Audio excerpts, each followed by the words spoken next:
Hello students, इस video में आप जानेंगे कि अगर चार्ज पार्टिकल को इलेक्ट्रिक फील्ड में प्लेस करते हैं तो वो किस तरह का बिहेवियर शो करता है।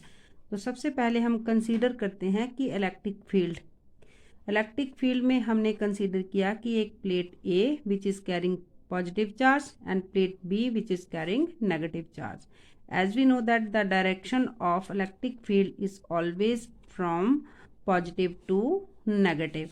Suppose a charged particle is placed at point O. O dash horizontal line x axis और y एक्सिस ड्रॉ कर दिया। एक चार्ज पार्टिकल प्लस q को यहाँ रखा जिसका मास m है।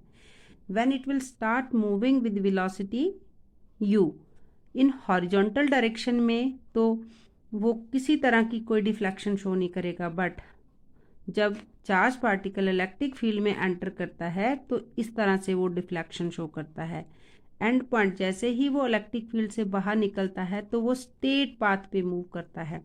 It means when charge particle moved in the absence of electric field it covers straight line motion, straight path follow करता है। ये बहुत ही इंपॉर्टेंट क्वेश्चन है, आपको पूछा जा सकता है एग्जाम में। बट जितनी देर तक वो इलेक्ट्रिक फील्ड के अंदर रहता है वो लगातार डिफ्लेक्ट होता रहता है, अपनी पाथ को वो लगातार चेंज करता रहता है। हॉरिजॉन्टल डायरेक्शन में पार्टिकल ने डिस्टेंस x कवर की और वर्टिकल डायरेक्शन में पार्टिकल ने y डिस्टेंस कवर की। Charge particle showing deflection due to the electric force exerted on this charge particle. तो इलेक्ट्रिक फोर्स का डेफिनेशन और फॉर्मूला है कि F is equal to q naught E, जितना charge particle पर charge है into electric field. तो ये नंबर 1 इक्वेशन हो गई। जब पार्टिकल इलेक्ट्रिक फील्ड के अंदर डिफ्लेक्शन शो करता है, लगातार उसकी वेलोसिटी चेंज होती है, rate of change of velocity is called acceleration. तो एक्सेलरेशन का फॉर्मूला होता है F/m according to the Newton's second law of motion. F is equal to ma। Second law of motion Newton का था, the rate of change of momentum is directly proportional to the applied force. And here we will not consider momentum, just motion, क्योंकि momentum भी एक तरह का motion होता है। तो एक्सेलरेशन उसका F/m हो गया। और जब हमने F की वैल्यू को Q0e पुट किया अपॉन m तो ये हमारी इक्वेशन नंबर 3 हो गई। इंपॉर्टेंट बात इसमें यह है कि चार्ज पार्टिकल इलेक्ट्रिक फील्ड के अंदर डिफ्लेक्शन शो करता है, डिफ्लेक्ट उसका पाथ होता है। जैसे इलेक्ट्रिक फील्ड से बाहर जाता है तो वो स्ट्रेट पाथ फॉलो करता है। इस पॉइंट को आपने बहुत अपने बी केयरफुल कि क्विज से रिलेटेड आपको क्वेश्चन पूछे जा सकते हैं। अब हम हॉरिजॉन्टल डायरेक्शन में उसका मोशन देखेंगे कि उसने डिस्टेंस कितनी कवर की, कितनी वेलोसिटी कवर की। तो स्टैंडर्ड इक्वेशन ऑफ मोशन यहाँ पे यूज करेंगे, S is equal to ut plus half at square. तो along x axis horizontal direction में उसने डिस्टेंस x कवर करता है। हॉरिजॉन्टल डायरेक्शन में कोई वेलोसिटी चेंज नहीं होती, इट मीन्स कि जीरो एक्सेलरेशन है।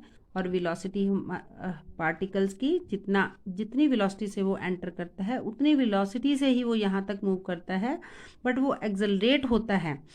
और अलोंग एक्स एक्सिस उसकी जो हॉरिजॉन्टल वेलोसिटी है वो सेम रहती है, इज इक्वल टू ut हो गया। और ये एक्सेलरेशन यहाँ पर इसका हम 0 ले लेंगे तो ये सारी वैल्यू 0 हो जाएगी। तो x is equal to ut हो गया। फॉर वर्टिकल मोशन फिर से स्टैंडर्ड रिजल्ट यूज करेंगे, S is equal to ut plus half at square.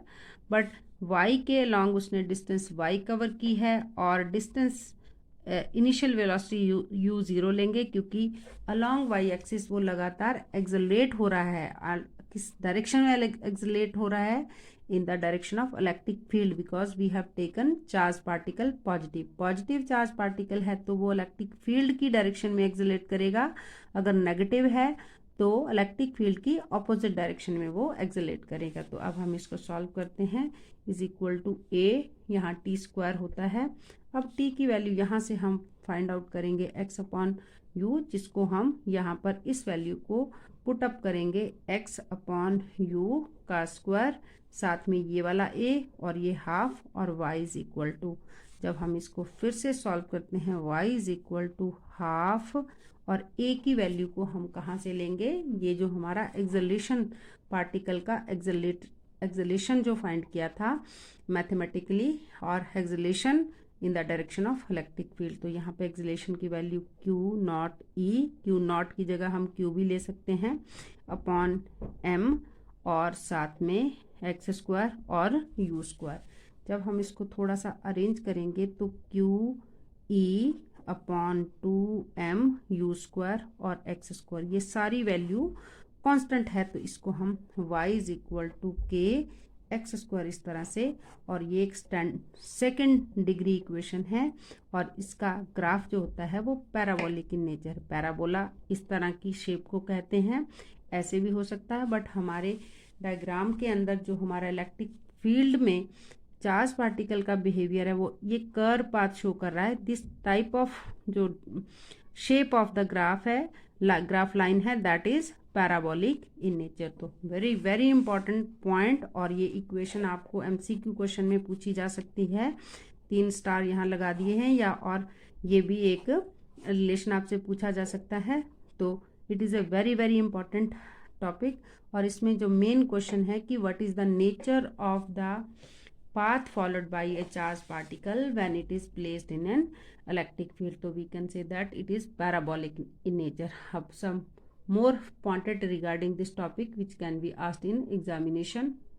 Since the electric field is swept up by two equal and oppositely charged plate, तो इसके बीच में जो potential difference है वो v है, तो it means कि चार्ज पार्टिकल काइनेटिक एनर्जी कितनी गेन करता है, that is half m v square, और kinetic energy is equal to work done, और work done per unit charge होता है हमारा v इंटू क्यू। तो इस तरह से हम इस फॉर्मूले से भी ये फॉर्मूला जो है वो भी एमसीक्यू क्वेश्चन की फॉर्म में आपसे पूछा जा सकता है। और द मेन जो स्ट्रेस देने वाली बात है कि जब चार्ज पार्टिकल को हम किसी इलेक्ट्रिक फील्ड में राइट एंगल से एंटर कराते हैं तो वो पैराबोलिक पाथ फॉलो करता है, और जो पार्टिकल है वो एक्सेलरेट होता है in the direction of electric field, और डी एक्सेलरेट और रिटार्ड होता है in direction opposite to the electric field. Okay students, video को देखते रहें, लाइक करें, शेयर करें और कमेंट करें।